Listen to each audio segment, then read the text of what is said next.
New video from Sticks. Check him out. Massive Wuthering Waves Zenless Zone Zero announcement. Let's see what that is, shall we?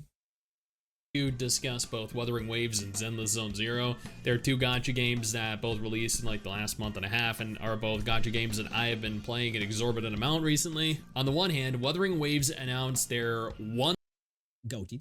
Oh yeah, they're actually drip feeding 1.2 info now, which you'll have to check out either later or later stream. Actually, have a little look at what the crack is, because they're teasing some characters, aren't they, and some little bits here and there as well. So we'll have to have a little look into that. Two characters, Shangli Yao and Zhezhi. Both of these Zhezhi looks like they're going down the super cute route with her, don't they? Look, she's all like meek and you know.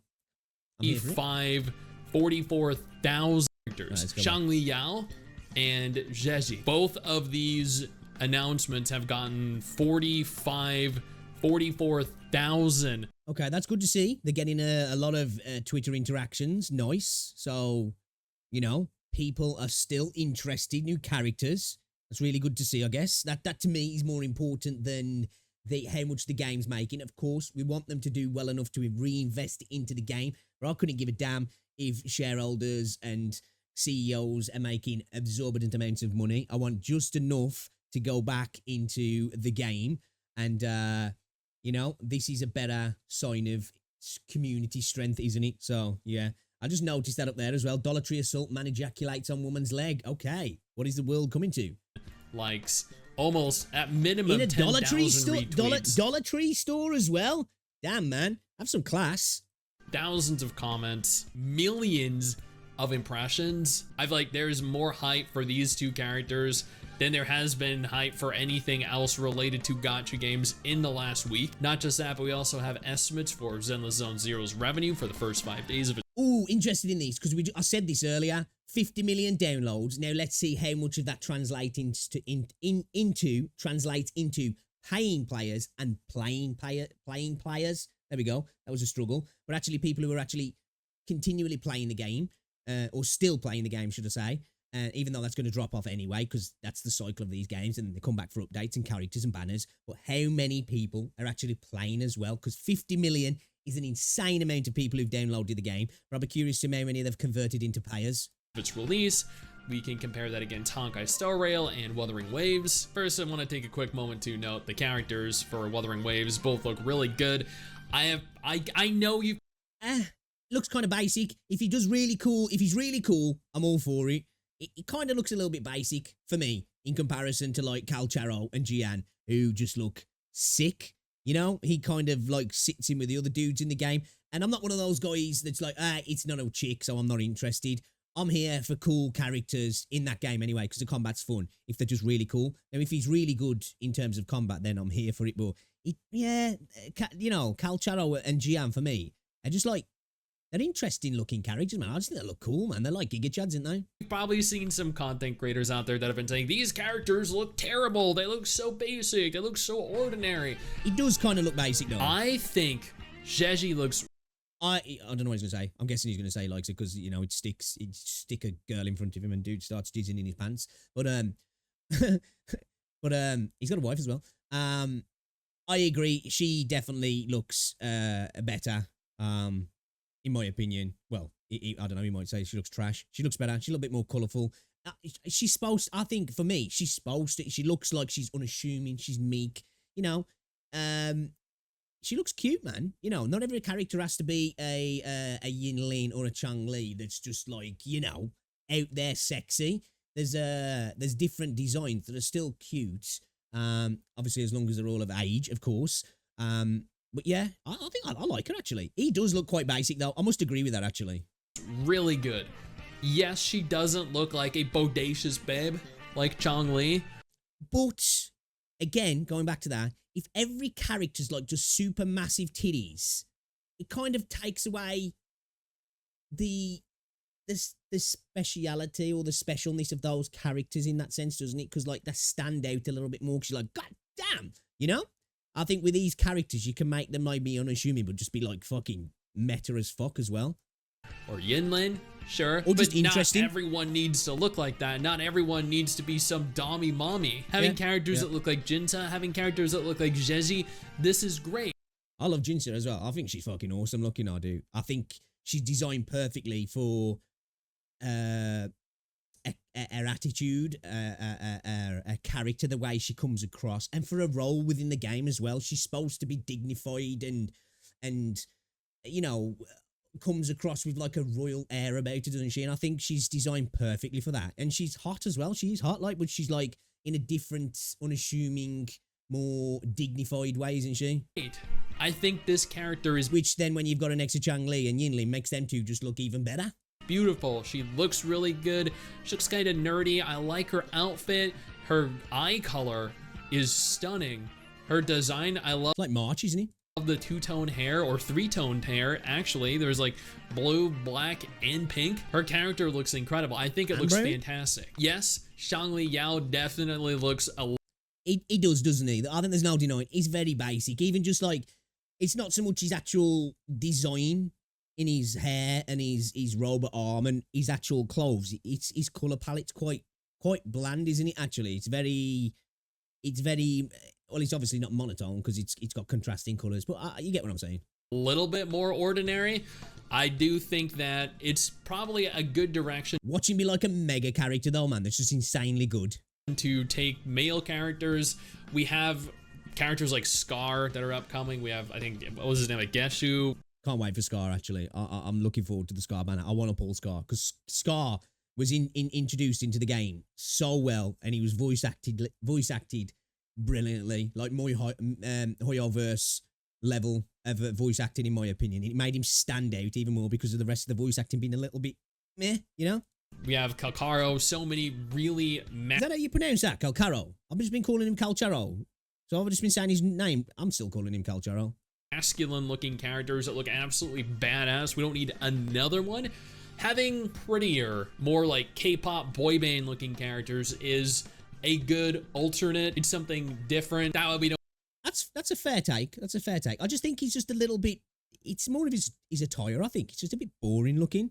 I agree with that. It's okay having, let's not say twink level dudes, but more pretty boy level. You know, even though Jian and Kalchar were like, you know, giga chads. Let's face it, but they're just badass looking, aren't they? Don't oversaturate the market with the really manly looking hot males. Yeah, it does look variety. like Shangli is going to be a 5-star character, and Zheji is also going to be a 5-star character. Let's go. It's interesting that there are no 4-star characters listed here. I really do hope that Kudo don't run into the issue where they're just going to keep pushing out 5-star characters one after the other, forgetting that. Agreed. Yeah, I agree with that. It's good to have a good amount of 4 stars as well, because you can add some extra characters and they can all, you know, obviously it's good to have lots of 5 stars, but man, there's some really good 4 stars in the game as well. And depending on how they do their copies, your duplicates, it, you know, 4 stars can become fucking 5 stars, can't they? Depending on what abilities and buffs they add to them once you start stacking them. We do, in fact, need 4-star characters. They're easier to build, they're easier to obtain. I also understand they're trying to maximize their revenue. One way to do that is to continue to push out 5-star characters. But if you have more 4 stars as well, it makes the 5 stars more special, doesn't it? Every character comes out is a 5-star, and they're really 5 stars anymore. They're just the standard character, aren't they, really, at that point? Although, the wrong way to go about that is by releasing male characters. So I'll give Kudo credit here. They released a guy. I actually made a reply to this saying, a guy? Yes, which got 300 likes. So evidently there are a lot of people that feel the same way. Thank you, Kudo, for not catering. Well, there's a lot of girls who play the game as well. And sometimes it's just kind of like, you know, as a dude, I like lots of waifus, but I love playing as Calcharo and Jian as well, especially if they're pertinent to the story as well. It makes them even better then as well. Like, and if they've got cool abilities, I'm here for it, man. To people that only want females in the game, there are plenty of people that also want male characters. Now let's take a look at Zenless Zone Zero. Gay, right? Bro. Am I right? Chat, right? Zenless Zone Zero has earned almost $25 million in 5 days. Seriously, you have to give Kudo Hoyo credit here. Okay. Their games always earn a phenomenal amount, an exorbitant amount, that's an higher than I thought, actually. astronomical amount in their impressive. first month. It doesn't matter whether Dude, 50 million plus downloads in 72 hours is ridiculous though, bro. That's insane. That shows how much people are crying out for cool new gacha games, and people on phone as well are looking for like anime action games as well. Because I wonder what percentage, I'd like to see the breakdown of that. What percentage of those 50 million downloads are on mobile? I would imagine it's probably the majority, but I'd like to, because this is on console as well, isn't it, this game? Since I've been playing on PC now, I really kind of have forgot about this console ecosystem, unless it's like a big Sony game that comes up. So I tend to forget when games are cross-platform, really, unless chat not lets me know in stream. So I'd like to see the breakdown of that. the game is well received or hated, the game is going to earn a ton of money. At Magic, estimates suggest that Hoyoverse's latest launch is behind those of its Genshin and Honkai stablemates, despite 50 million plus downloads in 72 hours. This game, I don't think will ever have such a conversion rate as good as Star Rail and Genshin in terms of getting people to pay. One, I think it's just, for now, it's the way the combat system works, in my opinion, because of it being quite simple. It's got nuance and it's got levels to it like a fighting game, like I was saying, and you do need to start to learn that sort of nuance as you go. The game never really explains it. It kind of puts it across as a simple, just button bashing game, which you can kind of play like that for a large portion of the content we've got now. And that kind of makes it, my opinion, I think that kind of makes there not much reason to kind of pull for characters unless you just really want to get them because they're cool looking characters. And I don't think that add much massively in terms of how the game feels. The impact in terms of how you clear content might be there, but in terms of how the game plays, I don't. The game doesn't feel like it plays massively different depending which character you're playing. In my opinion, it kind of feels the same, but you're not getting the same outcome almost. And that's not to say I'm not having fun with all the combat, and I do like it, and I do like the characters so far, and I like the synergy and all that sort of stuff. But I feel like when you're playing something like Genshin, Star Rail as well, and Wuthering Waves, you definitely feel the variety in how the characters play, and it's like an instant impact rather than just a difference in the outcome. I don't know if I've explained that very well, but that's kind of how I feel about it, and I think that'll be an issue with the game. I suppose as it grows and there's more characters and maybe the tweak, that sort of stuff, and more of the end game stuff is affected by the teams you have, then I think that probably will be a thing. But at the moment, the way the game is, a lot of people probably aren't at that end game stuff, so it's not gonna. But that's still a massive amount of money, man. You know, it's not to take away. Like, I don't think will Hoyo ever have a Genshin level game again? Let's not forget the COVID buff. But I know Star Rail's at that level now, and it's like the prime game. But when it's in its full pomp, I don't know if they ever will. Like, because Genshin was fucking massive at its peak, wasn't it? Like, absolutely humongous. Like, has Star Rail ever peaked Genshin's absolute peak? I know it's pulling in more money than it now, and I know it had a month when Genshin was still doing really well, where it like topped the sales and the money and the income. Right? Has it ever broke the top level that Genshin's brought in? I don't know. I don't think so, but I'm not educated enough on it to know that, actually. But I just can't see it happening again. It was like it was like a moment in time kind of thing. Those games that happen. Things like Fortnite, CS. Freaking Call of Duty. It's like almost like a moment in time where it's the perfect time for it to happen, and the culture's just right for it to happen, and it's hard to get that. What is it? What is it? The lightning in a bottle again, like, In typical Hoyo fashion, Zone Zero, after hitting another milestone unrelated to the 50 million downloads, but after hitting another milestone, decided, you know what we're going to do? We're going to reward players with 30 polychromes. Dude, it's like it's a running joke with Hoyo now, isn't it? It's like that as well. 30 polychromes await you. Guys, I don't know if you know, but there's 30 polychromes waiting for you to pick up. So you know, you only needed over 130 and you can maybe get a shitty freaking engine, you know? Isn't that exciting? So yes, 30. You know how many polychromes are necessary to do a single pull? 160. 160 polychromes. We are rewarded with 30. You know what? Maybe in... It's almost at that point, I'm like, dude, I don't give a shit about the polychromes. Just give me some other mats in the game. Just give me some Denny's and something else, you know? Like, what's the point at that point? Like, why? Like, just why? I don't get it. In 5 events from now, we will be able to successfully obtain one single pull. Yes. Thank you, Hoyo, our Lord and Savior. You have given us 30 polychromes, 30 premium currency, not 300, not 3,000. Now 30. Before I discuss anything else, I want to take a moment to thank my incredible patrons over on Patreon and my YouTube channel members who allow for me to continue to do much wow, so generous. Dedicated videos like this every single day. You guys are phenomenal, and I can't thank you all enough for the support. Now let's keep talking. But that aside, I do want to note here that Zenless made $25 million. That is a lot of money. Wuthering Waves, when it launched, made $10 million within its first 5 days. It made within its first 9 days. It was approximately $24 million. And then within its second month, made almost $50 million. So that was in mobile revenue. See, I'm telling you, man. Hoyo is just an absolute money-making machine, dude. Like, for what Kuro have done with the Wuthering Waves is impressive because apart from PGR, it's almost there. Well, I think it's their first globally self-published game, isn't it? So it's like they don't have that catalog of IPs to pull off, you know?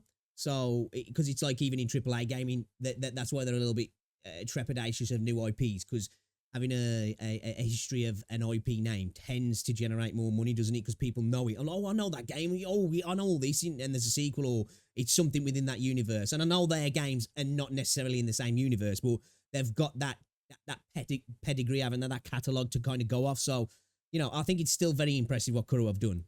This is for mobile exclusively, just like this is also mobile exclusively and does not factor in PC or PlayStation revenue. And while $25 million, then $10 million in its first 5 days is a great number for both Zenless and for Kuro with regards to Wuthering Waves, it is worth noting that Honkai Star Rail, which isn't even, you know, Hoyo's biggest game, managed to make $40 million in its first 5 days.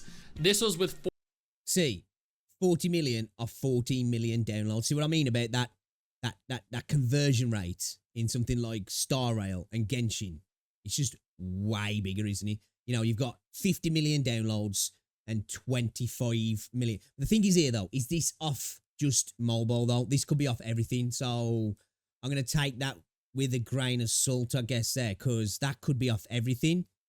And that's just off mobile. So it's hard to say if it's off the entirety of the, you know, the base in terms of PC and mobile as well. Whereas, but still though, if it is just off mobile, that, you know, that's a larger conversion by some magnitude, isn't it?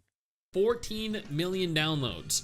Zenless had 50 million and only made 25 million. So people that were under the impression that Zenless was going to have a larger launch than Honkai Star Rail or Genshin Impact, and there were quite a few people that were arguing this on stream, in the YouTube comment section, on Twitter, are gonna 25 million downloads. I mean, $25 million for 50 million downloads. So that's at what, half a million for every million downloads. That's still pretty impressive. Gonna be kind of disappointed. Again, $25 million is a lot of money, but when compared to Honkai Star Rail, that's just slightly over half. And I'm gonna be honest, Honkai Star Rail had better characters at the beginning to pull for. At Magic Data shows a less lucrative launch than both Genshin Impact and Honkai Star Rail, despite the download luge. Again, I don't think it's necessarily about the characters for me. I think it's because the way the game goes about introducing us to the combat, it makes it seem totally brainless. And I'm not saying even later on as it becomes a little bit more nuanced and a little bit more difficult, it's still quite I don't want to say it's shallow, because like I say, I think it's a bit more like a fighting game in that sense, where there is some stuff for you to learn that's not necessarily spelt out to you. But I think because it doesn't give you that idea at the start, A lot of people, I'm like, why am I going to pull for these characters when the combat feels so simple and easy? It wouldn't make sense for a lot of people who then didn't go on to play the game too much. Now, I think there will be a lot of people who come back after seeing a lot of content creators getting deeper into the game and being like, oh, wow, wait a minute. There's actually a little bit extra here, you know? Zenless Zone Zero has officially sailed to 50 million downloads beyond mere days after launch, achieving this mighty milestone in under 72 hours according to the company. Not only that, the new RPG has generated $24.6 million on Apple's App Store and the Google Play Store in its first 5 days, according to AppMagic I estimates. would really like to see the entirety of that revenue. Hopefully we get that soon. See how, I would imagine it's the largest part of the revenue, but that could mean it could be anywhere between 30 to possibly up to 50 million. You know, because it's probably going to be the majority, but that doesn't mean if it's on console and PC that the rest adds up to another 24 or 25 million. Outperforming the combined revenues of predecessors Genshin Impact and Honkai Star Rail last week. Over the past week, Genshin Impact generated $10 million, Honkai Star Rail generated $11 million, meaning neither made the top 10 revenue generators list for the latest 7-day period. Meanwhile, well, that's probably because a bunch of the whales in those two games are on Zenless spending all the money at the moment. They'll be back soon. Zenless Zero. This is why I said I think this game was specifically designed to keep people in the Hoyo ecosphere. Those people who are big spenders have come over to here to be a big spender and will just go back to be a big spender over there. And there's going to be an update every other week if they're playing all 3 games. And they're going to be and then there'll be a 4th game soon. And then every week will be a big update. And those people will never leave. You know, it'll be come and play with us forever and ever, you know? Zenless Zone Zero, reached 8th on that list, while only in play for 5 days behind the list or likes of Honor of Kings and Monopoly Go. Wow, yeah, Monopoly Go. There we go, the real Genshin Impact killer, but ahead of the increasingly successful Brawl Stars. Never played Monopoly Go, bro, but put some respect on Monopoly's name. That game is fire and caused so many family feuds over the years, I'm sure, you know? Has anybody ever had a little bit of beef with family members or friends playing Monopoly? I bet you have. This list compiled by AppMagic considers revenue from both Apple's App Store and the Google Play Store, so notably does not include any of Zenless Zone Zero's earnings on PC or the PS5, which is the exact same. Okay, that's it then. So it's on PS5, isn't it? But it's not on the other systems, yeah. So yeah, okay. So it's probably safe to say that if that's 25 mil on mobile, let's say at a conservative estimate, let's stick another 5 to 10 million on it. So potentially 30 to 35 million. That's still crazy in a few days, that is. As Honkai Star Rail, Genshin Impact, Wuthering Waves, this is all mobile revenue only. Of the $25-ish million, 51% has come from China. That is enormous. Japan ranks second. This is why Hoyo games will always, and for the most part, gacha games, will always take into consideration the Chinese market's viewpoints more than Western audiences. We're an afterthought, really, and we'll always. That's one thing I do like about Kuro, though. They do seem to be caring about the other markets because they understand that they are second fiddle, second tier, and they've got to get there. They'll probably cater more to China but they understand that they need to court more of that overseas audience as well. So maybe we'll get a little bit more of that from them. Obviously, they've been really good so far, but this is why China will always matter more because 51%. You're probably talking the other 30% or so will probably come from America, and then the rest of the world. So always going to play second fiddle to that territory, aren't we? You know. With 25%, and the US 8% of total revenue. That is crazy. Wuthering Waves, interestingly enough. Hold up, did I just? Oh, Japan ranking second. So I said America being around 30%, but it's actually Japan around 25%. I was literally saying that as it was on screen. Obviously not reading it. So 51%. So next territory, the most spending is half of what China's spent. With US only being 8%. I think it's because this game is more of a gacha game at heart in the sense of how it plays rather than Wuthering Waves, Honkai and Genshin. I think being an open world action RPG just kind of courts the Western audience a little bit more, doesn't he? Enormous. Japan ranks second with 25%, and the US 8% of total revenue. That is crazy. Wuthering Waves, interestingly enough, actually made the majority of its revenue from global, followed by Japan. China was one of the... Interesting. Okay. Personally, I see that as a good thing, because I definitely think when it comes to cultural sensibility within video games and monetary views on how games should be monetized, I think the West has a very different idea of what they like and what they think's the best way to do it than China. So I think it's a good thing. I love Wuthering Waves, so I want it to be successful everywhere, but if we get more of a the Western audience being listened to within regards to particular things within the video game, as long as it doesn't mean that the waifus get nerfed, because they'd be stupid if they did that. But the rest of the game, that's actually kind of nice to hear, actually. Lowest earning countries, regions, which a lot of people are saying is kind of concerning, because I mean, China is its country of origin, its region of origin, so they kind of want to prioritize making as much money there as they... Agreed, that's a good point, but I think it's because Huyo's major income comes from China, so there's going to be a little bit more of that sunk cost fallacy in China, isn't there? There's going to be a lot more people who've spent a lot more money on Genshin and Star Rail that are not going to want to then be like, oh, so all that shit's worthless now and I'm going to start spending in this game. I think if the West does really well at holding the game up, they will then over time probably come over, and if Kuro do a good job at making the game better and better and better, that'll naturally come. But yeah, that, I suppose, from a buyer's standpoint, I like it, but I suppose at the same time, in terms of money for Kuro, could be a little bit concerning. They can, but that is the exact opposite with Zenless. So from what I'm gathering from this, the majority of global players aren't interested in spending money on the characters, whereas the majority of global players that play Wuthering Waves are. This could be because there is a contrasting difference in terms of what global players versus Chinese players like in terms of characters. This is the same pattern as... Not even just characters, I think in the gameplay itself and what the game brings to the table, which I know it's very similar to Genshin, but I suppose even just the culture around the way the company responds to certain things as well. I think definitely in the West, people do respond to that fast-acting changes, and I suppose some of that generosity. Not saying that Chinese gamers don't as well, but, there's definitely different cultural takes on the way video games are presented, isn't there? Not saying that I've got any knowledge on how China really view stuff. This is all just me talking out my arse, but, Honkai Star Rail. That is not the same pattern as Genshin, though. In Genshin, Japan dominates spending at 34%, followed by China's 28% and the US's 13%. Interesting. So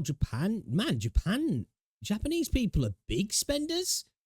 Didn't think that, but then I guess it kind of makes sense with Japanese culture as well anyway, for one, being the origin of anime, and there's a lot of lonely people in Japan as well, isn't there? So, there's probably a lot of dudes out there trying to get themselves some virtual waifus, but I'm actually kind of surprised by that. That is very interesting. I am genuinely curious to see where the game ends up falling over the course of its first month. I want to know if the game maintains this stable generation of revenue or if it's going to taper off. Evidently, this is not going to be... I hope it does. Like I say, I don't care about shareholders and CEOs and how much money they're making and how much money the company's making beyond them making enough money for them to consider it successful and to reinvest, I don't care beyond that. As long as a game makes enough money for them to be happy to keep making it and keep making it good and keep making it better, I'm happy then. And then beyond that, who cares really? Some people get really hyped up, don't they, like about a company that they've got no involvement in making crazy amounts of money, and it's like you're glazing a company and they're just using that to buy yachts, bro. What the fuck's the matter with you? Be the global sensation that Honkai Star Rail was, or its predecessor Genshin Impact was, but that's perfectly fine. Not every game needs to be a monolithic hit like Honkai Star Rail or Genshin Impact. Exactly. It just needs to be big enough for the game to continue being made and be reinvested into. That's literally all we need as consumers. We just need the product to be good, don't we? Fuck the shareholders. If Zenless makes half of what they make, if Wuthering Waves makes half of what they make, then that is a fantastic number. At the end of the day, that's the thing as well. Genshin and Hoyo make so much money. If you do just make 50% of what they make, you're still absolutely killing it. I think as well, people have become a little bit jaded by how much they make and think every company has to be making that money to be considered successful. It's kind of like how companies within the AAA space see that they need to be selling set amount of millions of copies for it to be successful, because certain titles are that big that they do 50 to 20 million and such, that they think that, well, man, we've only sold 4 million. That's enough to failure in a brand new IP that's kind of, you know, niche as well. You know, talking about companies like Ubisoft, and I think, was it the Tomb Raider games that were considered a failure because they didn't sell millions upon millions? And it's like, were you really expecting in this day and age for them to do that? So yeah, like, you don't have to hit those levels to be successful either, do you? I think sometimes we get a little bit too into that. I mean, like, whoa, they only made, what, 40 million? They didn't make 100 million? Nah, absolute failure, man. Absolute failure. Different kind of game, different audience, different target demographic. And no game is really ever going to make as much as Genshin did, so there's really no point in comparing them. Now, it's the COVID buff, man. The COVID buff, straight up. There's so many products and companies benefited, obviously outside of the ones that are benefiting because of COVID, but you know, in terms of that secondary buff that they got because everybody was at home, people were spending their money on entertainment, you know, like streaming services really benefited in their gaming, you know, the TV loved it, obviously, of course, you know, grocery stores made crazy money because everybody was sitting at home just ordering food all the time. So yeah, Genshin had a massive COVID buff. So, you know, as I said, I don't think any game's ever going to get to that height within the space, at least anytime soon anyway, because that was just a unique time for the world, wasn't it? That hopefully never happens again. None of this is of any interest to you, absolutely no problem. But yeah, guys, definitely check Sticks out. A massive Wuthering Waves Zenless Zone Zero announcement. That's pretty impressive from Zenless, I must say. And cool new characters for Wuthering Waves as well. I like it. Hopefully, as I said, Wuthering Waves can just keep making enough money that they can keep reinvesting into the game. And it's a worthwhile investment for them to continue the game. And I'll be happy because I really enjoy the game. Anything beyond that, I don't really care.